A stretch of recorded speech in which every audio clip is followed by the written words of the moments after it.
So it's August 7th, 2026 in the United States, where I am. And if you're near me or on the same cultural stream and not under a rock, then you know who Jeffrey Epstein is, probably. And you've probably heard of his co-conspirator, Ghislaine Maxwell. Although the way the media describes her, you'd think she was his secretary, but she's also a child abuser. But I've been thinking a lot about Ghislaine Maxwell because I became obsessed with her father, Robert Maxwell.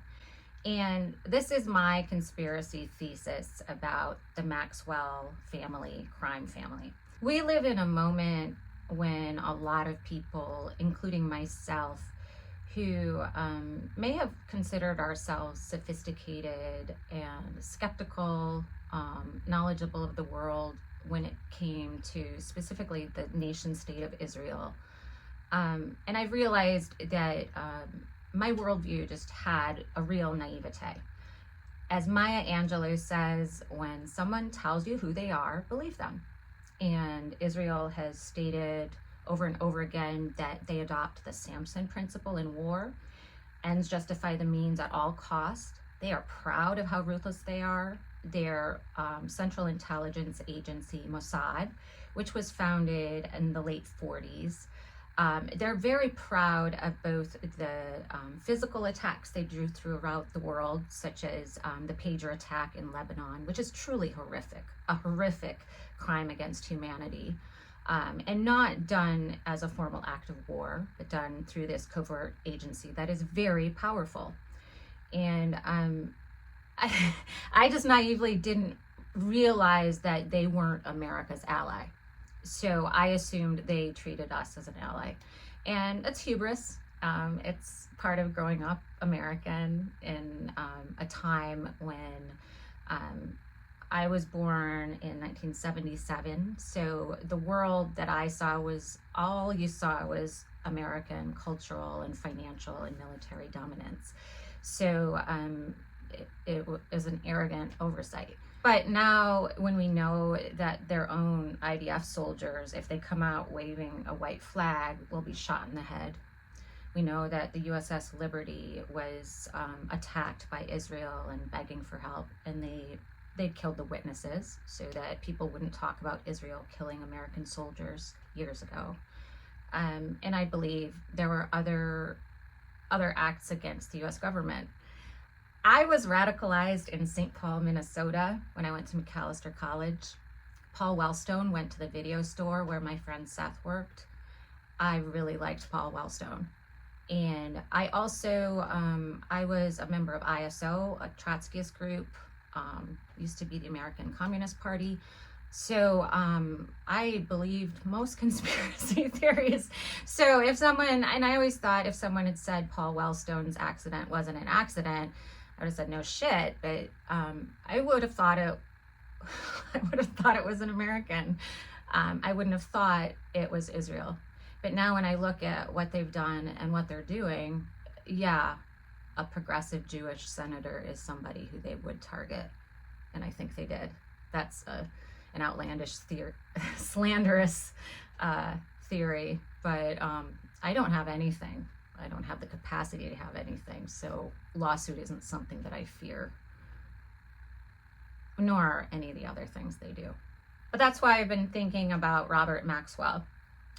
So Jeffrey Epstein was this rich guy from, I think it was New Jersey or Long Island, from the New York area, I think.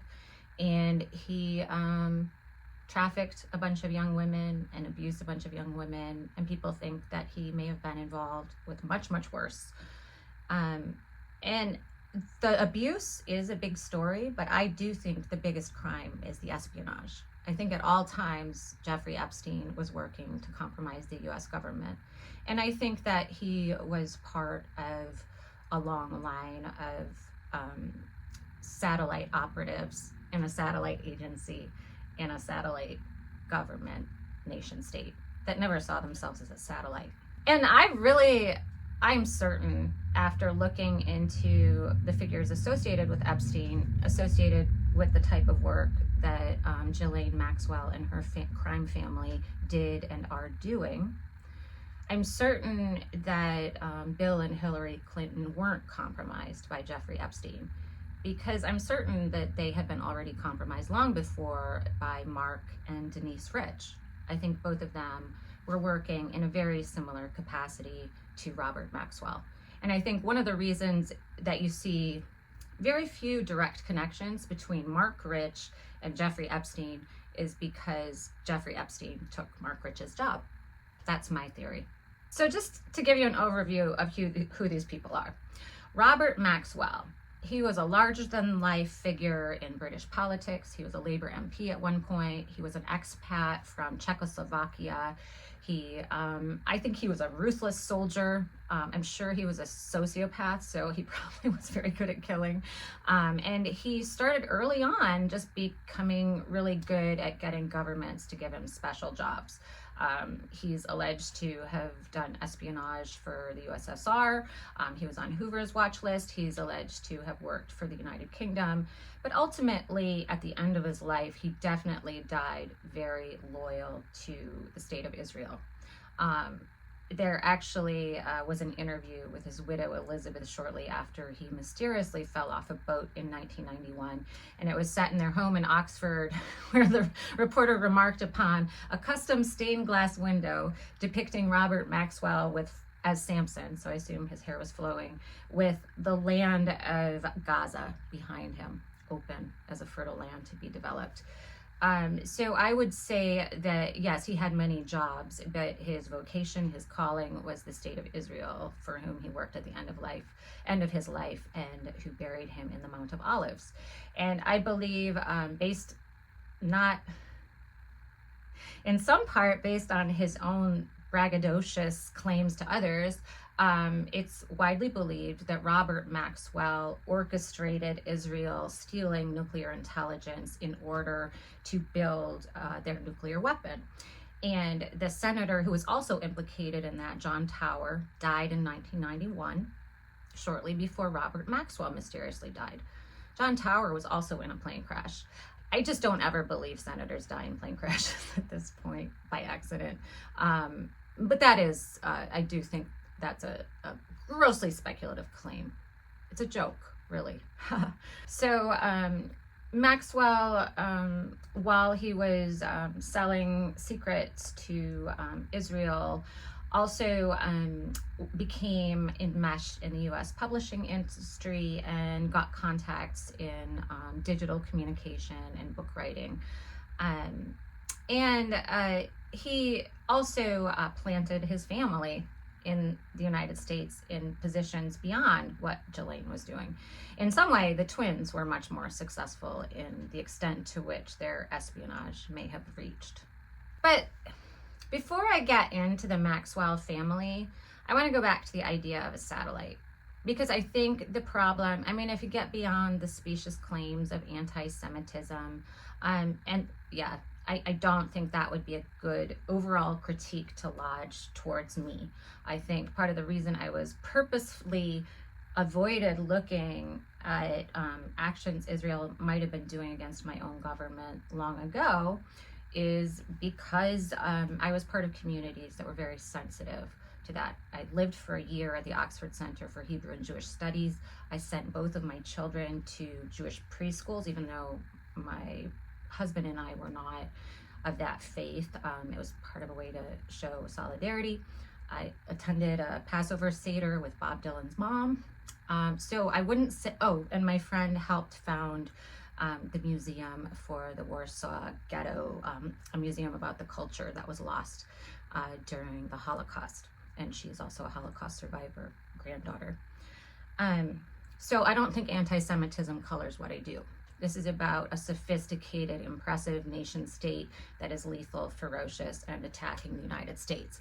And I have issue with that because I'm American and I want to protect my kids. But so to get back to the idea of the Maxwell family and satellites, I think the American media that isn't actually working for the Israeli army like many people at the New York Times and the Atlantic, for example, have family members or are actually working for the Israeli government as they manipulate stories about that government. So that's worth noting, that we don't have very robust press right now, particularly on this topic. But beyond that, when you got to, the American hubris that makes us think that we're the center of the universe, Israel does not think of themselves as a satellite, no more does, Sri Lanka. You are at the center of your world. And so America's military, America's politicians, America's culture is all just a commodity there to serve your planet. It's just orbiting around you. And in the same way, sometimes these spy agencies, we certainly know that's happened with our own, with Iran-Contra. So we certainly know that sometimes, standards of decency, standards certainly of international law, international finance are crossed by groups like the CIA and Mossad. This is like what the whole James Bond movie theme is about. It's kind of exciting and sexy, except when you think it's going to kill your kids. But the important thing to realize is that these institutions take on a culture of their life, of their own. They take on a nature of their own, and they become institutions separate from the governments that ostensibly control them. And I think in the case of the players around Mossad, within Mossad, and impacted by Mossad, this decentralization is important to consider because on the one hand, it's about the goals of greater Israel, but it's also about the goals of these specific, very evil, greedy people who want to create a crime family so that they can make their family very rich, so that they can be like kings in old days. And so with somebody like Robert Maxwell, he was such an effective operative because he had absolutely no morals, could do anything, and it wouldn't, he'd sleep like a baby, I'm sure. But he was driven by an intense desire to be powerful and important. Only somebody who wants to be really important gets a stained glass window of themselves as a biblical character. I will publish that as a psychological treatise. Only somebody with very strong ideas of how important they are and should be perceived gets themselves made into a stained glass image of a biblical prophet or hero. I really believe that. And that's the Megan diagnosis.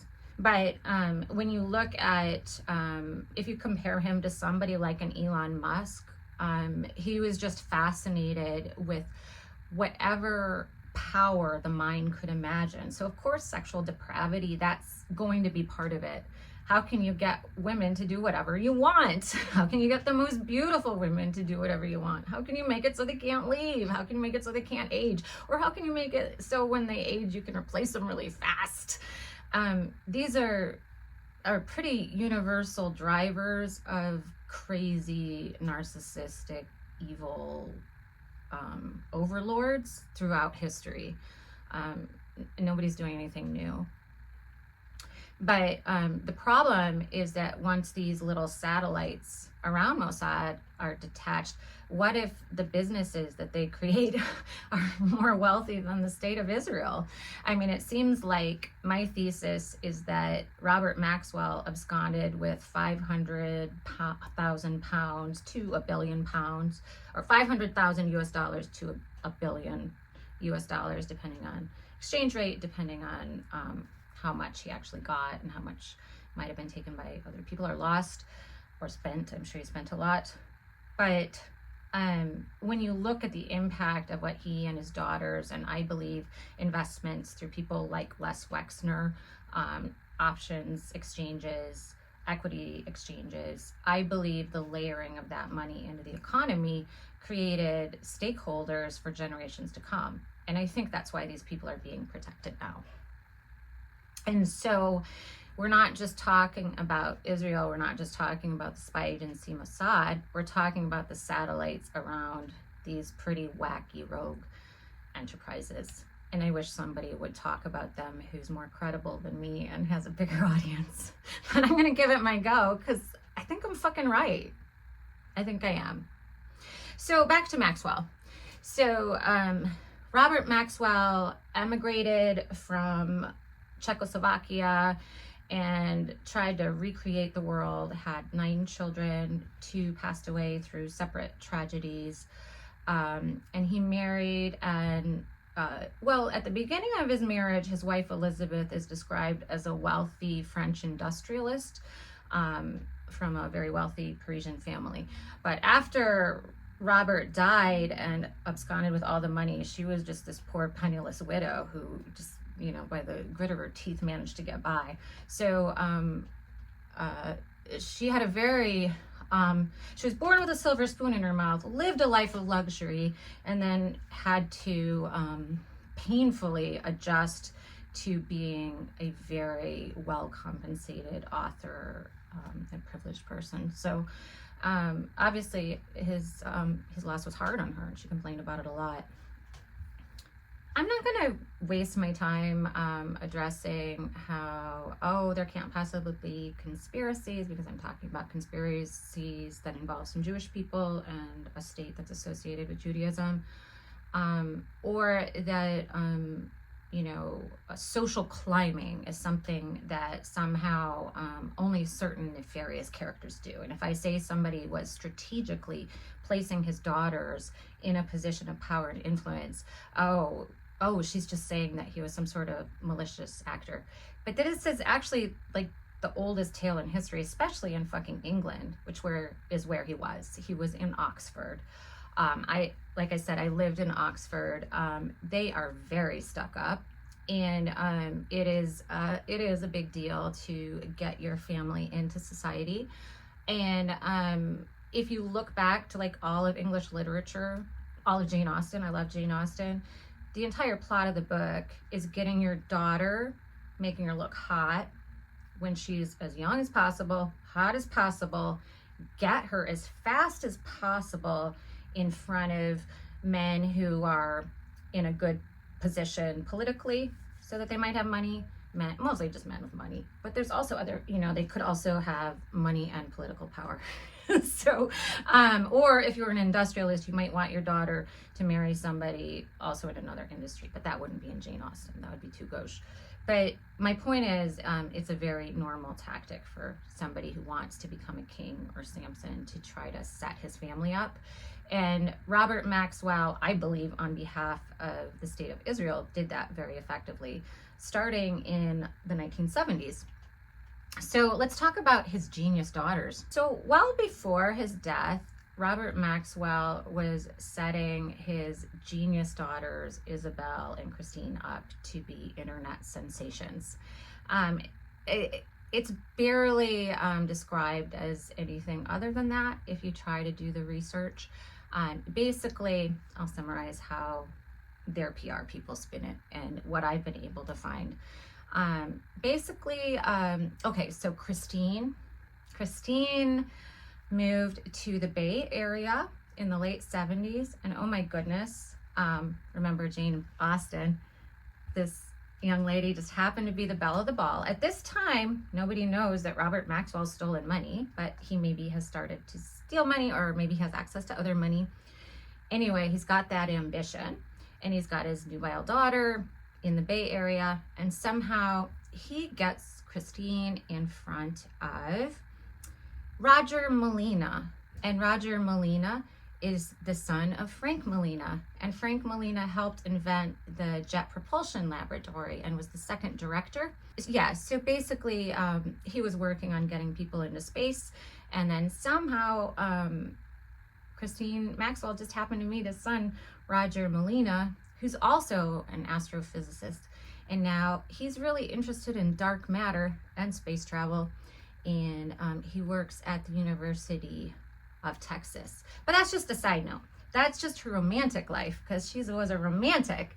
She was probably like Joni Mitchell, you know, like on a beach. She's not a physicist. So cool. Coincidence number one. And then she's just hanging around. And the thing is, she had worked for her dad in publishing So she knew a good idea when she saw one. So Christine, she just kind of like, she found this software. Nobody knows who wrote it. Like, there's no engineer. Nobody knows who wrote the code. That's how good she is. Maybe it was AI before AI was invented. So somehow Christine, I think she studied maybe English or something, had worked at her dad's like textbook company, and then she stumbles onto this. But she didn't open the company by herself. So Christine opened it with her sister Isabel, who was hanging out too. I think she was making movies. And then she happened to meet another guy who was just this like California dude who went to Stanford. He's the coolest. David Hayden is Isabel's first husband, and he was the CEO. What is they had to have a name for it. Oh, it's called Magellan, or Magellan was one of the first search engines. They just happened to find the code. So I'll read it for you, as this is in the Idaho Mountain Express, October 25, 2019. They sit down. The meteoric path of David Colby Hayden began while working as a carpenter and led to success and fame during the early days of the internet. He co-founded Magellan, one of the first search engines. That is so cool. Because he was a carpenter and my mom was a carpenter, and she did not found Yahoo. So, and later, Critical Path, the first company to use the cloud to deliver commercial services on the World Wide Web. Back then, the internet was very exciting because it represented this vast trove of knowledge that we had to figure out a way to gain access to, categorize it, and search through it.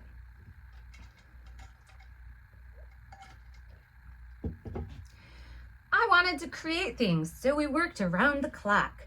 Hayden, 62, was an Eagle Scout who built houses in the San Francisco Bay Area with a construction business he started while studying political science at Stanford University. He quit building houses to work with his sister-in-law, who worked on information retrieval in the early 90s, when there were only about 30,000 websites around the world. What are the odds? This is amazing. That's like a second coincidence. So Christine, she's like doing her Joni Mitchell California Dreaming, and she finds like the guy who invents space travel. So cool. And then she like falls in love with his son, because he's like, oh, you're nubile and you have $50 million in hidden accounts. I joke. No, that was just love. And then, maybe she manifested because she was California. She might have had a vision board, and she's like, I don't know what a search engine is, because it's like 1979, but I'm going to have someone send it to me and I'm going to invent it. We just won't know who the engineer is ever. That's awesome. So that's really cool that they got the internet. They found the internet. Maybe they could like put a plaque up for where they found the internet, because it might have been like on a California beach or something. So back to David. So Hayden saw how servers could be centralized outside of offices, built a team, and went after venture capital. I wonder what the fundraising was like. The team worked. Even though Magellan was passed over for an initial public offering, Hayden took Critical Path to great heights, bringing Hayden riches and fame. He was named one of the top 100 internet entrepreneurs at the 2000 World Economics Forum in Davos, Switzerland, and delivered the keynote speech at the World Bank Government Borrowers Forum in Rome in 2000. His personal fortune at one point was estimated to be around 500 million. Wow! My wife and I traveled a lot and bought expensive houses that we then spent a lot of money remodeling. We contributed some to charities, but could have done so much more. Hayden then watched it all go away. They don't explain how. That's it. After the first company, ComTouch actually was an Israeli company. Did Hayden call it ComTouch? Oh no, Critical Path. After Critical Path, Christine Maxwell, well, obviously her talent couldn't be mistaken, because this woman found the internet and she didn't even need an engineer. So ComTouch, an Israeli company, was attracted to Maxwell's optimism when it headhunted her in 1997. Maxwell says it is the embodiment of the Israeli business culture. It's cohesive, innovative, disciplined, and she is having the best corporate work experience of her life. Voyaging around her father, the high-tech Maxwell. The Guardian, October 8, 2000. Wow, Christina's girl boss. But then she had a longtime partner after poor Dave. for between two, well, actually, I think David got off easy, because after we lost $500 million, and I went back to surfing, Christine moved on to another guy, and I'm just gonna have to, okay, this really disturbs me. This guy, he did like conferences and stuff, but the most disturbing part is he was a magician, and he's implicated in the Epstein files. And I think that's terrifying to think of. I mean, this is his picture. His name is, yeah, so that's Al Seckel, and he was an illusionist, and he was tied. And he also worked, emails released by the U.S. Congress revealed that Seckel discussed reputation management with Epstein, and used search engine optimization. His gal was an internet genius, because so Seckel was with Christine Maxwell from 2007 until 2015, until he fell off a cliff in France. So Ghislaine Maxwell, Christine Maxwell, and Isabel Maxwell, and Elizabeth Maxwell, I think she's dead, the mother, I believe they all have French citizenship. And one more thing about Isabel, the one married to the physicist, I believe because he's at the University of Texas, I believe they're the ones with an apartment 30 minutes from Ghislaine Maxwell's low security prison, and they have all the money in the world, and they're near the ocean. So that's just my thought. But honestly, one interesting thing, so I talked about the lesser known Maxwells because I was saving the Grapist for last, but one of the things that I did think was interesting, there's an interview with Kevin Maxwell, he's coming up next, one of Robert Maxwell's sons, and Kevin, paid a PR person and did a managed interview, he edited it for 60 Minutes Australia, seemingly the only show that ever investigates this topic ever. And when they did the interview, Ghislaine Maxwell said that she believes Jeffrey Epstein was killed. So I think I'd believe her. I don't know why she would say that if, I can imagine. Or does that help her? I don't know. I don't think that makes her look more sympathetic. You know what? I'm going to talk about Ghislaine. So I started with those plucky twins because this all was in play well before Robert Maxwell died and the millions were found stolen. So I think he was layering a lot of influence into the U.S. economy through his financial and tech endeavors, and that influence is still there. It's pretty obvious. And the political influence is almost embarrassingly obvious because at present, we have a man who is brain dead, wearing a diaper, and threatening to drop nuclear bombs every day. And there are 100 adults in the Senate who do nothing. And I have to believe it's not that they're all cowards. I believe that there are influences. So I think the press and others need to be pushing people to find out the truth about all of these matters and the extent of the influence. While we still can. While we can still talk about Israel at all, right? So I just have had the blessing or the misfortune of knowing a lot of dysfunctional people, knowing a lot of dysfunctional family dynamics. And I'm not a psychologist, so I can speculate away about other families, other people.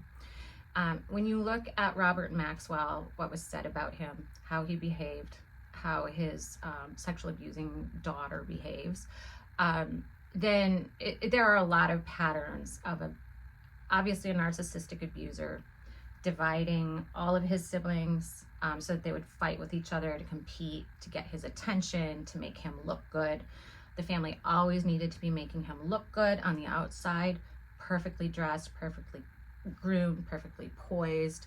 And I believe that there was almost certainly child sex abuse. A journalist who covered Ghislaine Maxwell shortly after her father's death, I think was pretty clearly trying to kind of prompt the idea that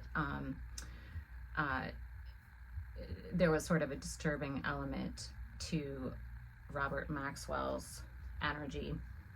I guess I'll just give you quotes from 2003. Isabel Maxwell said in her memoir, I didn't read it, but I've read summaries, which she had to do because she was, I guess, her industrialist family left her, and then she said her sons were treated terribly by the English court for stealing all those pensioners' retirement funds. So she had to write a book to make money. And Elizabeth Maxwell said in the last 18 months that she was married to Robert Maxwell. She only saw him 4 times. Very little contact, very cold, estranged. In contrast, after the death, this reporter wrote, she was quoting a staff member named Lennox, in The Murky Life and Death of Robert Maxwell and How It Shaped His Daughter Ghislaine, The Guardian, August 22nd, 2019. Ghislaine flew in. She was really, really upset. You could tell this was daddy's girl. She was inconsolable. She could hardly speak. When she saw her mother, her knees just buckled, Lennox recalls. She was really devastated. If you look through Maxwell's files, he would take her to events, Elton John's birthday, football matches. She was always there, clinging to him. She called him my daddy all the time. And he was found dead falling off a boat named the Lady Ghislaine. A rather pointed, and I'm just going to describe, this is something very typical that a narcissistic, incestuous, fucked up abuser would do. Not that she didn't kind of deserve it to somebody like Elizabeth, because I believe that in this family, the mother protecting the appearances did not protect her daughters from things that she knew was happening. She protected appearances. That was the choice that she made.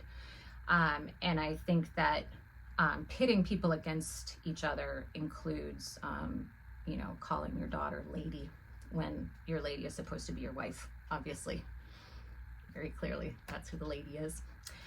That's literally what the word's for. But it's a really horrible, dark form of abuse because nobody wins. Nobody wins by being the favorite. And if you ever wanted to know if there are any Maxwells who would tell you the truth, here's a family photo that's pretty recent. I'll talk about Kevin and Ian. I kind of talked about Ghislaine, but the ones with the black sheep masks that I'm not showing are Philip and Anne. You can always tell who in the family said no to the abuse, who, rebelled in some way, who probably had a strength of character, probably the strongest children, and probably went far away from the businesses, far away from the family, often leave the country. I know the type. And so if you read accounts of Anne, it's interesting if you look at pictures because Anne is, I think she's quite pretty.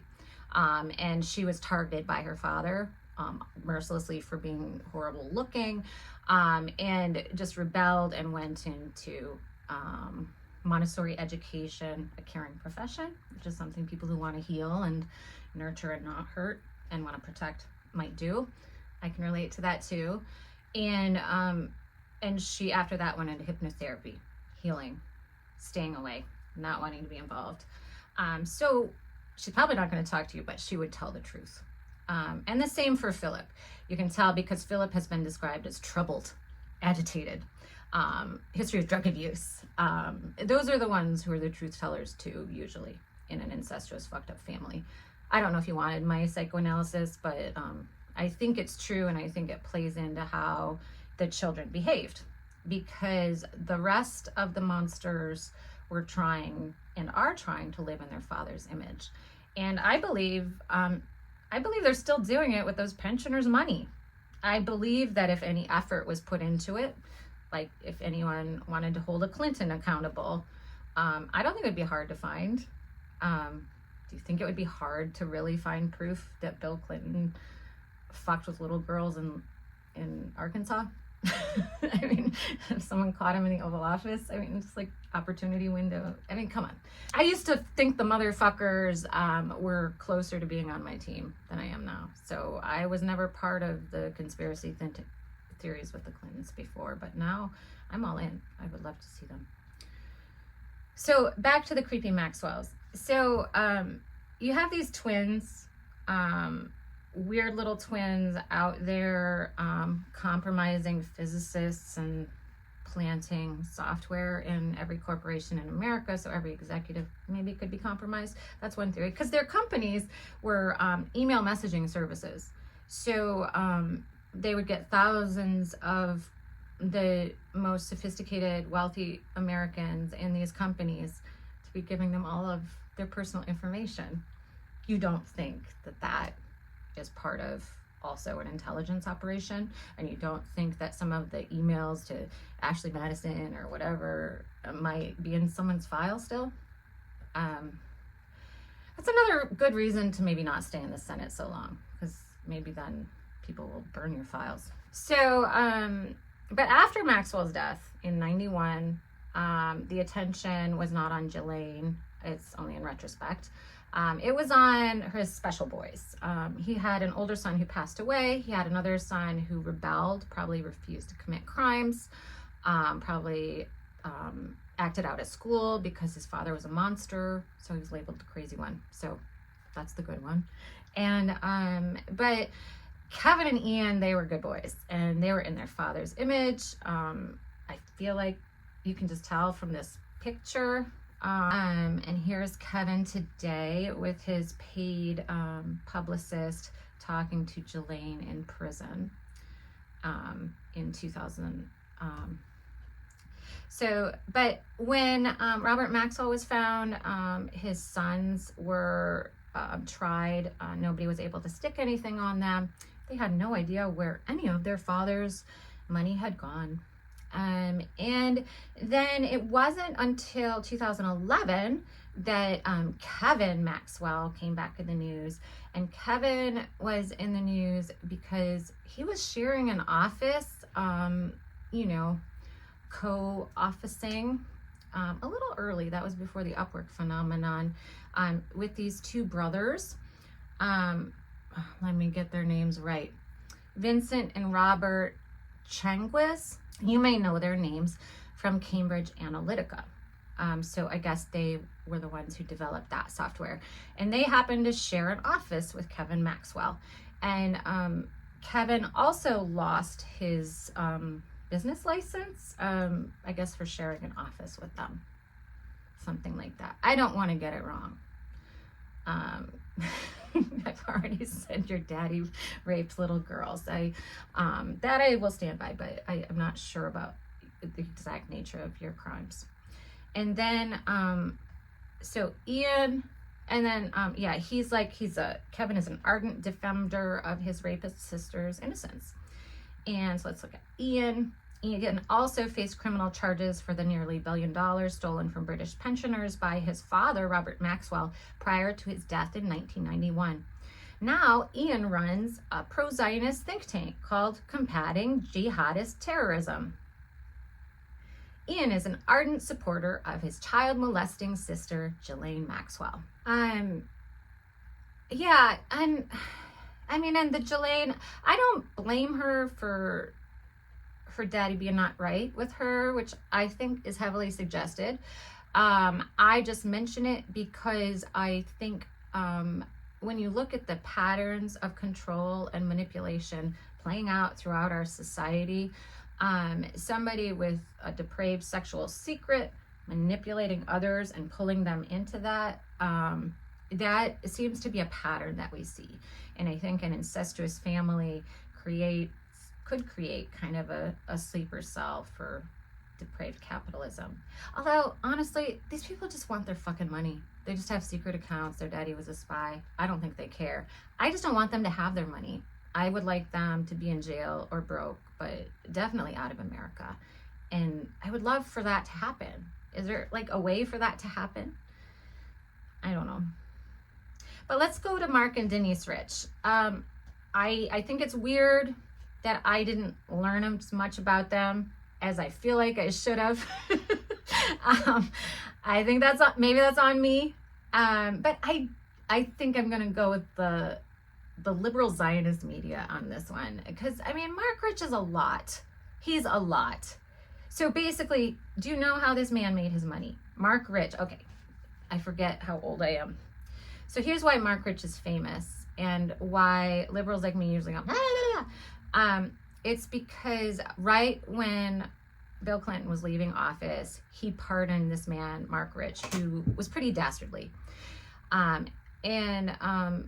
The cool thing about Marc Rich, even more than Robert Maxwell, he was much more clear about his espionage because he was so fucking proud. And it was really hard to be kicked out of like elite circles and have to live in Switzerland and not brag about it. So he bragged to authors shortly before he died. But so here's what he did. So Marc Rich is called an oil trader. And the reason he was able to trade oil is he broke every embargo in the world.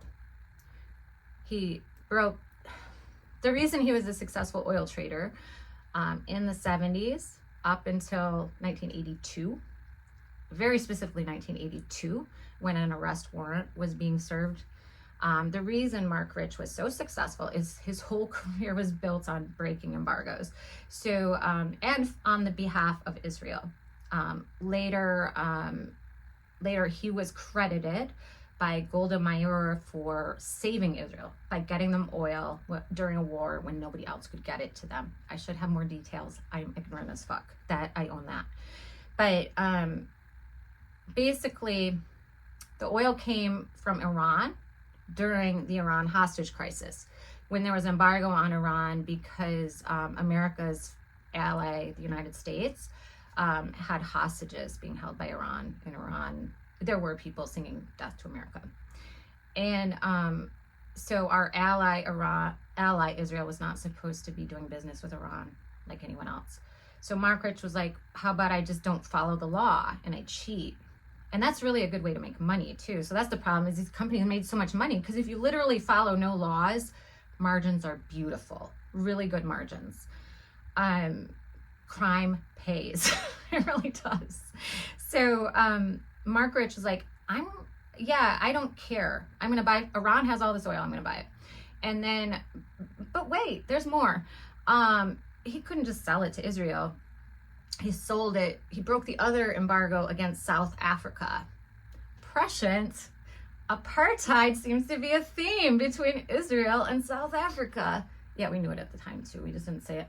But so this loyalist to the apartheid state of Israel sold oil from our enemy at the time. It was the country's enemy. I'm not being political. That was the category. The United States enemy to the worst country in the world, South Africa, under apartheid, evil. So evil money for Iran while they're hurting us, evil money for South Africa so oil could go to Israel. I think it's really clear this is not a country that worries about anyone but their agenda. So that was Marc Rich's, that's why he made so much money. Just cheating, stealing, cheating, breaking the law. Breaking the law. And love came into his life in the form of his wife, Denise. And Denise, you know, she's described as a songwriter, and she is. She has all these hits. But she's not without her own political involvements. And it's really important to kind of look at the timeline of when Marc transferred wealth. So Marc transferred $365 million to his wife, Denise, in 1992. He didn't divorce his wife until 1996.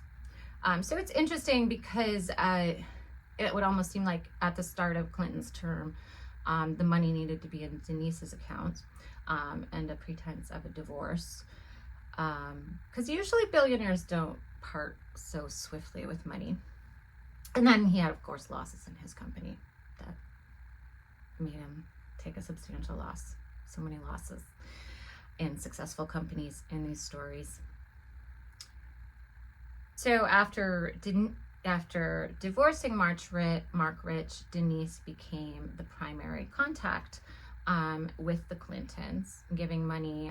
There have been public cases, but there were also later on through accounts in Switzerland, which are associated with Denise Rich, which have been alleged to give, well, Denise Rich was one of several people whose aggregated accounts from the Swiss bank account somewhere, this was in recent years, transferred 70-some million to the Clinton Foundation. The Clinton Foundation is very successful at fundraising, especially from Zionists. But this is what I think it ties to Jeffrey Epstein, because in 1983, Rudy Giuliani had an arrest warrant for Marc Rich. He was the prosecutor in the Southern District. He was the federal prosecutor, and in 1983, and Marc Rich fled the country. But what was happening in Jeffrey Epstein's life in 1983? Well, this genius trader at Bear Stearns, and I will say, like, people, okay, I made fun of the coincidences, but there are coincidences, because I taught in a progressive school and then I became a stockbroker. So it does sound weird, but there are weird people. And so Jeffrey Epstein working at a progressive school and then being a stockbroker is not so weird. But what is weird is that he was raising funds for this get rich quick, amazing oil trading scheme in the early 80s at Bear Stearns. After 1982, so during 1982, he was taking money for just this amazing oil trading investment.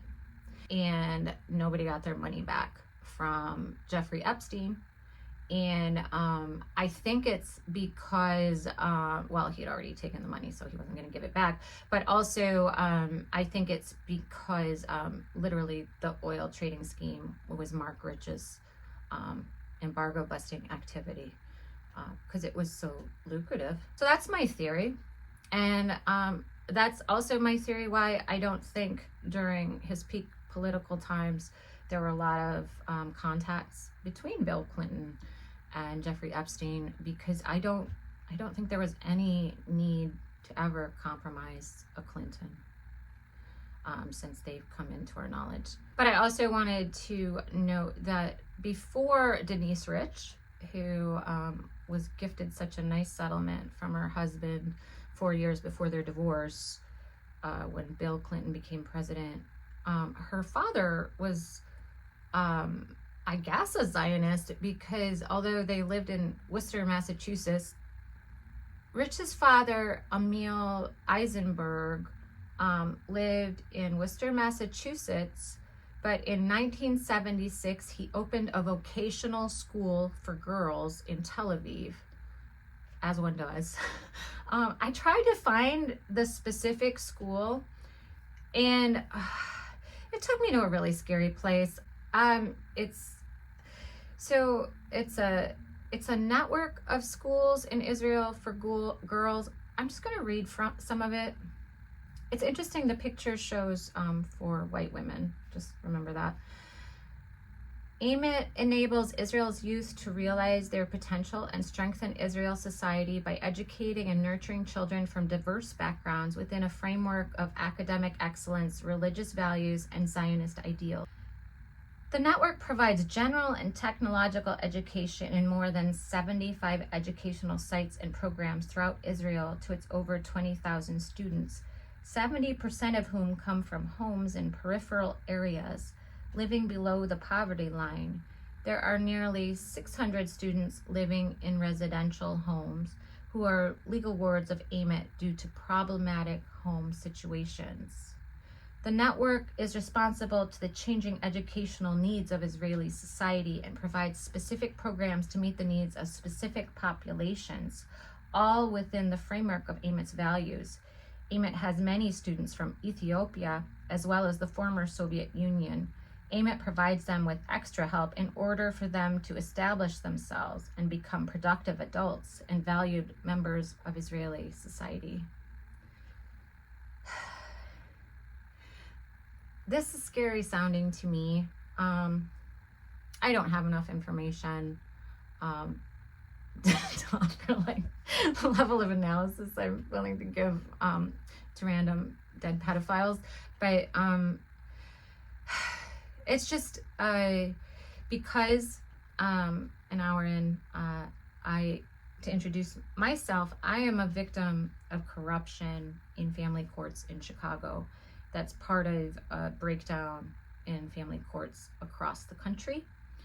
And there are also similar breakdowns where there's not due process, there's not the rule of law, there is corruption. You can bribe judges, you can buy children. These are all true in family courts, impacting foster families, DHS or DCFS, and it depends on the state. I always get confused. And then there are also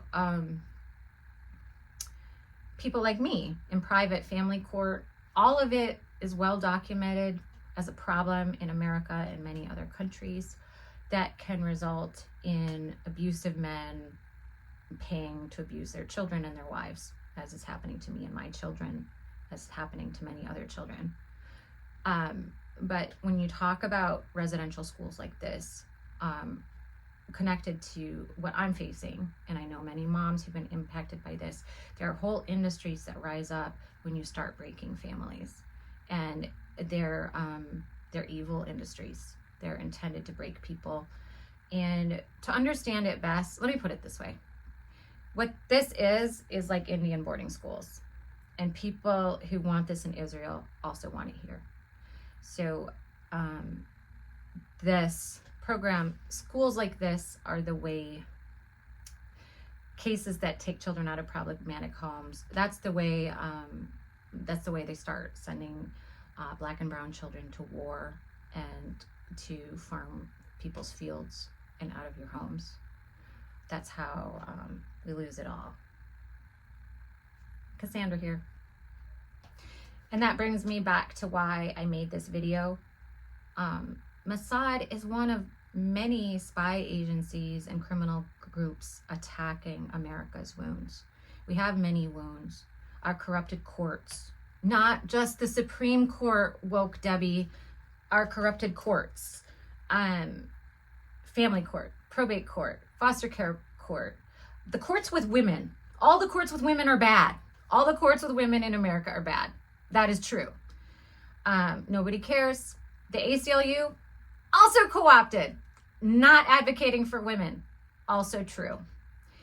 And so that is what led me to losing my job as a bank executive, not being able to return to my prior job as a teacher, no contact with my children. I am a victim of this corruption, but it also gives me time on my hands to wonder about all these fucked up predatory people. And I've said a lot about the Maxwells. I've said a lot about the Riches. I'm right. This is true. People need to look at this shit just like they need to look at Chicago. One person needs to pull these strings. And I wish it would happen. I don't know how to make you believe me, but it's true. Our nation is really under threat. There are people attacking our government, attacking finance, attacking culture, so that America is marched into fascism. Please stop this.